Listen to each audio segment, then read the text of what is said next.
किसी ने चिढ़के कर लो या मान लो हमें परेशान करने के उद्देश्य से, तो बीजेपी की एक नेता हैं श्री मेनका गांधी जी, आपको याद होगा, दिवंगत संजय गांधी जी की पत्नी। तो उनका एक जानवरों का केयर सेंटर चलता है, people for animals, PFA India करके उनका ट्विटर अकाउंट भी है।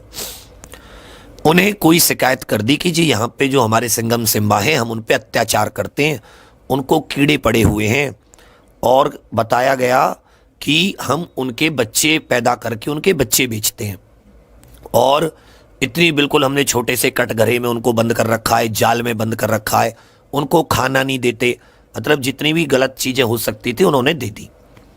ठीक है, वो लोग आ गए। कल 2 महिलाएं आपने देखे होंगे जो मैंने वीडियो बनाई, वो आते ही उन्हें वो सीधे जज बन गई। वो सारी की सारी उन्होंने इन्वेस्टिगेशन भी खुद ही कर ली और उन्होंने जज का फैसला भी सुना दिया।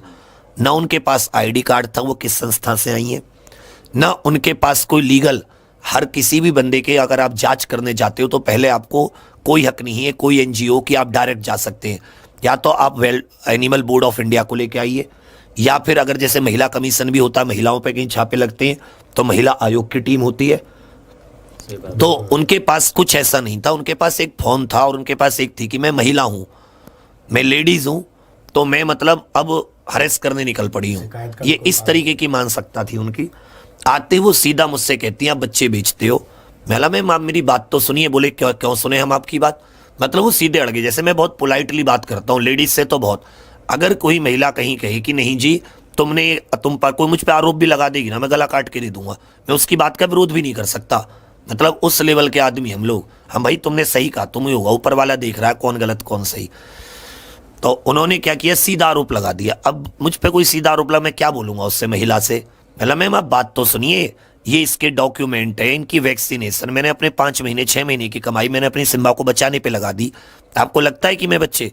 अब हमारी टीम के जो 2-4 लोग थे वो आके बोलने लगे, तो उनसे कहते कि ये सब बच्चे खरीदने वाले हैं, मतलब पूरी टीम बच्चे खरीद रही। जब वो महिला इस लेवल पे आ गई, जब उस नीचता पे आ गई, जब उन्होंने ये कहा कि ये सब बच्चे खरीदने वाले हैं, तो मैं बोला भाई अब ये हद लेवल तक जा सकती हैं, ये 2 मिनट में कह सकती हैं कि मैंने इनके खिलाफ कोई, इनकी अस्मिता पर कोई छेड़छाड़ की है, तो मतलब ये तो किसी भी हद तक गिर सकती है, मैं क्या कर सकता हूं फिर अगर ये गिर गई तो मैं बोला बहन अब जो तुम करो उसको हम झेल लेंगे, कोई बात नहीं, अब जो तुम्हें करना है। लेकिन कल एग्जैक्टली कैमरे के सामने लूट हुई। जब कोई आपकी संपत्ति आपसे छुपा के ले जाए उसे कहते हैं चोरी, और जब आपकी संपत्ति कोई आपसे जबरदस्ती ले उसे कहते हैं लूट। तो एक्चुअल में अगर IPC के हिसाब से देखें तो उन्होंने की लूट। फिर उन्होंने वो पुलिस वाले, आप सभी जानते हैं कि पुलिस महिलाओं की, और वैसे भी अगर आप वीडियो बनाने लगे कोई महिला होके तो पुलिस को तो अपना भी डर रहता है। पुलिस की इसमें मैं क्या गलती मानूं, उसने जैसे मैं महिला से डर गया ऐसे पुलिस महिला से डर गई। उसकी उन्होंने एम्बुलेंस बुला ली, उन्हीं की टीम के थे, कोई ID कार्ड नहीं, उनके पास सीधा था कि मैं जज हूं सुप्रीम कोर्ट की या कुछ भी। उन्होंने अपने आप को इस तरीके से माना कि अब मैंने जो फैसला सुना दिया सबको। मेरी संपत्ति पर मुझे ताला नहीं खोलने दे रहे, मेरी संपत्ति को जबरदस्ती मुझसे लेकर गए। अब क्या हुआ कि अब वो लेकर गए, फिर थाने गए, फिर एक एनिमल क्रूरता अधिनियम है, पशु क्रूरता अधिनियम, उसमें देखोगे उसमें भी कोई क्राइम नहीं बनता मुझ पे। इतने बड़े कमरे में वो रह रहे थे, वहां कोई केज, कोई आपने लाइव देखा था, वहां कोई किसी प्रकार का जाला नहीं था कि जिसको बाड़ा बोलते हैं, क्या वहां पे कोई जाल वगैरह था, पिंजरा था। इतना बड़ा कमरा था, खाने की, पानी की, बिस्किट की, कूलर की सारी सुविधाएं थी, और वो वहां 3 या 4 घंटे रहते हैं, कभी दोपहर में, कभी शाम में, कभी इस तरह से। बाकी वो मेरे साथ ही रहते हैं, जहां मैं बैठता हूं रिसेप्शन में वो वहीं रहते हैं पूरे दिन।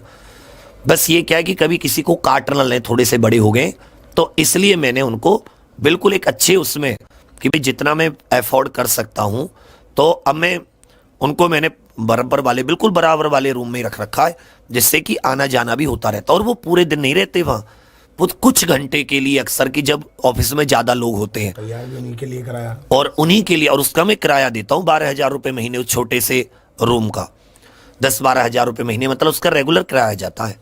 तो अब क्या हुआ कि अब तो फिर जबरदस्ती लूट के ले गए।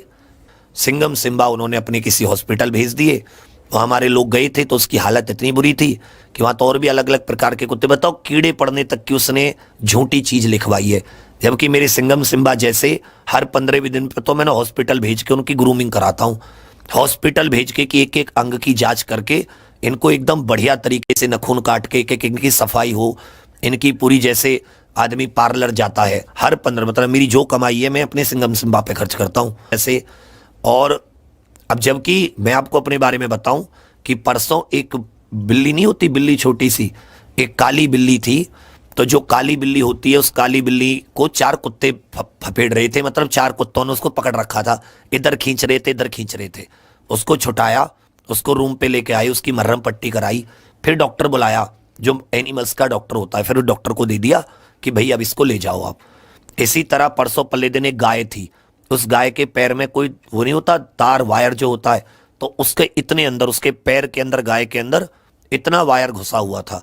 डॉक्टर बुलाया, उसकी मर्रम पट्टी कराई, उसका पूरा डेली पुरारी थाने के पास एक खोर है, खोर मतलब जिसमें गाय भैंस चारा खाती हैं, 300 किलो चारा रोजाना का नियम है। 300 किलो चारा 12-25 किलो के बैग मैं अपनी तनख्वाह से डलवाता हूं हर महीने।